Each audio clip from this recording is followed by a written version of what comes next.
Atendendo a inúmeras solicitações de pessoas que me pediam indicações literárias, eu dei início essa semana à série Livros da Minha Vida. Eu estou pensando em mudar o nome, ainda não decidi. Talvez ela passe a se chamar O que Aprendi dos Livros que Li, porque essa é a minha intenção. É a de trazer para você a estrutura dos livros que eu li, suas verdades principais e até mesmo lendo aqueles parágrafos que eu considero os mais importantes. Isso significa que nem todos os livros que serão apresentados serão livros que eu diria que você deveria ler. Não vou botar nessa série nenhum livro descartável, nenhum livro que eu tenha chegado à conclusão que sobre ele não vale a pena falar. Agora, quando ocorrer de eu ter que tratar de um livro que marcou profundamente a minha vida, isso eu deixarei claro para você. E olha só, e hoje é um livro, hoje eu quero falar de um livro que marcou de modo tão profundo a minha vida que regularmente eu releio as anotações que nele fiz. Eu já disse isso para você, que eu não leio livro sem ter uma canetinha na mão. Então, eu anoto sempre a estrutura do livro, a linha de pensamento do autor e suas principais sentenças. Pois bem, olha, e hoje eu tenho nas mãos o livro dos mais grifados da minha vida e que eu procuro reler quase que anualmente. As pregações de Martinho Lutero sobre a carta de Paulo aos Gálatas. Eu acredito que na história do cristianismo, ninguém jamais falou sobre a graça de Deus como Lutero falou nessa série de pregações. Ninguém deu um tratamento mais profundo na história do cristianismo para a doutrina da justificação pela fé do que Martinho Lutero. E ele costumava dizer que essa doutrina é o artigo de fé mediante o qual uma igreja se mantém de pé ou cai. Uma igreja que não está estribada nessa doutrina estará sujeita às mais diferentes moléstias espirituais. E, na verdade, você não terá igreja, porque se essa igreja não está estribada no amor gracioso de Deus revelado no Evangelho, nessa oferta de salvação que Cristo faz a ser recebida pela fé, essa igreja está estribada em quê? Em boas obras. Ou então, na justiça do homem. Ou então criou um conceito de Deus profundamente romântico, para o qual não há o endosso das Sagradas Escrituras, que faz, portanto, com que o ser humano acredite que por Deus ser muito bom, nós podemos ser muito maus. Por Deus ser bondade pura, nós podemos viver uma vida impura. Por Deus ser amoroso, nós então podemos estar certos que no final todos serão salvos. Mas isso não é ensinado em nenhum texto das Sagradas Escrituras, a começar pelo nosso Senhor e Salvador Jesus Cristo. Esse livro, olha, tem coisas que eu li que me marcaram muito, estão frequentemente presentes nas minhas pregações. Então, quando ele fala dessa graça que cai do céu como a chuva, que você não faz nada para recebê-la, que esse é o perdão que Cristo tem a nos oferecer. Quando Martinho Lutero também ele fala sobre a diferença entre a religião do Antigo Testamento e a do Novo Testamento, entre você viver na lei e viver na graça. Ele fala sobre o crente olhando apavorado para o Monte Sinai, pegando fogo, e a partir do encontro com Cristo, olhando para o bebê mamando no seio de Maria. Esse é um livro que nos liberta do moralismo religioso, que emancipa a consciência, tornando-nos imunes à coerção das instituições religiosas. É um livro que nos salva do padre, do pastor, da nossa consciência, do juízo final, do inferno, de Moisés, da lei. É um livro, portanto, profundamente terapêutico, emancipador do espírito humano. Olha, foi ditado por um anjo. E eu selecionei, eu estou falando aqui, não estou falando literalmente não, mas ele é tão maravilhoso que a vontade que dá é de dizer, isso aqui foi ditado por um anjo para Martinho Lutero. Agora, eu separei aqui duas passagens que eu julgo magistrais para você entender a mensagem de Lutero. Ele fala aqui, vale a pena também ressaltar o seguinte, ele traça um paralelo entre o Cristo que a Bíblia apresenta como exemplo e o Cristo que a Bíblia apresenta como Salvador, como dom. Nós não podemos confundir esses Cristos. Se na hora da tribulação em que você está sob os terrores da sua consciência, debaixo de convicção de pecado, com a alma em frangalhos, você olha para Cristo como exemplo, você jamais terá paz. Nessas horas você precisa do Cristo que é o dom de Deus. O Cristo que diz, ninguém te condenou, nem eu tampouco te condeno. Agora vá e não peques mais. Isso é muito importante de ser frisado. Cristo é nosso exemplo, mas não com vistas à nossa redenção. Justamente porque fomos redimidos, porque encontramos aquele que disse para nós, nem eu tampouco te condeno, agora graciosamente nós acolhemos o seu convite para que caminhemos com ele e não deixemos a nossa vida mais ser dominada pelo egoísmo. Louvado seja o seu nome. Lutero também traça um paralelo entre amor e fé. Ele diz o seguinte, não podemos confundir fé com amor. Nós não somos salvos pelo amor, nós somos salvos pela graça de Deus mediante a fé para o amor. O amor vem depois. Primeiro você está lá em agonia, confrontado pela lei, triturado por Moisés, aí você clama por misericórdia. Ele perdoa os seus pecados, enxuga suas lágrimas, o abraça. E aí sim, tomado de gratidão, com a alma tornada doce pelo Evangelho de Cristo, você sai pelo mundo para viver uma vida de amor. Agora vamos aqui para duas passagens. Olha, o meu livro está totalmente grifado.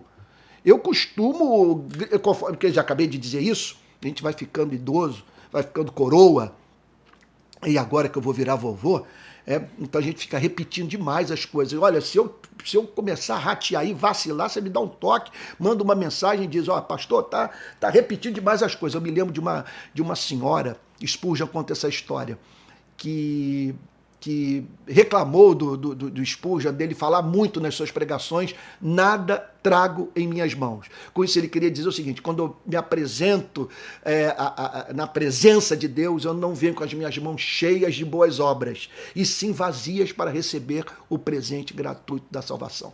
Então ele falava isso a exaustão, até que uma senhora virou-se para ele e disse o seguinte, Sr. Spurgeon, nós estamos cansados de saber sobre a vacuidade das suas mãos. Então vamos lá, olha só, conto com a sua misericórdia, portanto. Mas às vezes esses toques nos ajudam nós não nos tornarmos repetitivos ou deixarmos as nossas idiosincrasias se manifestarem na pregação. Mas entre as muitas passagens, é um dos livros que eu mais grifei na minha vida. Eu selecionei duas aqui para compartilhar com vocês, ou com você. A primeira ele fala sobre batalha espiritual. Eu não conheço nada mais sério sobre o tema da batalha espiritual, desse confronto que temos com o mundo espiritual do mal, do que o que Martinho Lutero fala aqui na página 439 desse livro. Ele diz assim, quando o diabo assume a cara de Cristo, a máscara de Cristo, ele está dizendo o seguinte, você está naquele momento de perturbação de alma, moído, tomado de arrependimento, com a alma contrita. Aí ele conta, então, que pode acontecer de se aproximar de você um Cristo severo. Olha só, o diabo com a máscara de Cristo. Parece que é Cristo, mas não é. Olha o que ele diz. Por isso, quando o diabo assume a máscara de Cristo e argumenta dessa maneira conosco, aí ele descreve assim, o diabo se dirigindo a você e a mim nos seguintes termos. Isso devias ter feito, segundo a minha advertência, e o omitiste. Aquilo devias ter omitido e o fizeste. Deves, portanto, saber que te punirei, etc. Nada disso nos deve abalar, diz Lutero. Olha só, mas devemos ponderar imediatamente. Então ele fala sobre um contra-ataque. A importância, portanto, de nós estarmos vestidos da nossa armadura completa e sabermos nos proteger dessas setas inflamadas que têm como objetivo roubar a alegria da nossa salvação. Aí, então ele fala para você não acolher essas sentenças que são diabólicas. É a suprema obra de engano espiritual das trevas. O diabo se aproximar de você vestido de Cristo. Ele diz o seguinte, olha o que você deve dizer para ele. Olha só. Cristo não fala dessa maneira com as consciências desesperadas. Não acrescenta aflições aos afligidos, porque ele não esmagará a cana quebrada, nem apagará a torcida que fumega, segundo Mateus capítulo 12, versículo 20.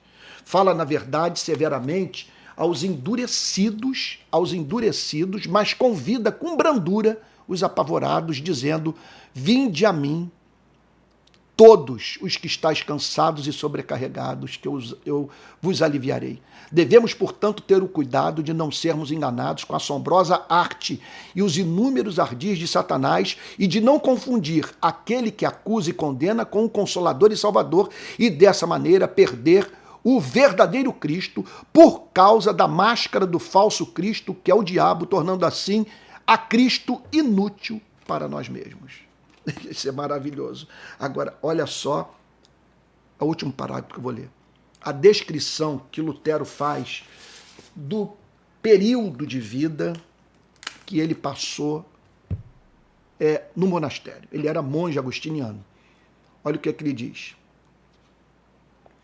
Quanto mais os homens tentam satisfazer a lei, tanto mais a transgridem. Olha o que ele está dizendo.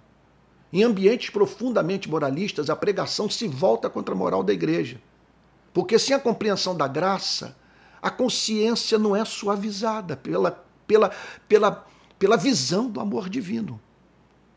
Então, o discurso moralista se volta contra a igreja, fazendo com que as pessoas passem a desejar ardentemente aquilo que do púlpito é apresentado como proibido. Então ele diz assim, quanto mais os homens tentam satisfazer a lei, tanto mais a transgridem. Quanto mais alguém tenta tranquilizar a sua consciência, tanto mais a intranquiliza. Quando eu era monge, olha que testemunho, esforçava-me com a máxima diligência em viver segundo a prescrição da regra monástica.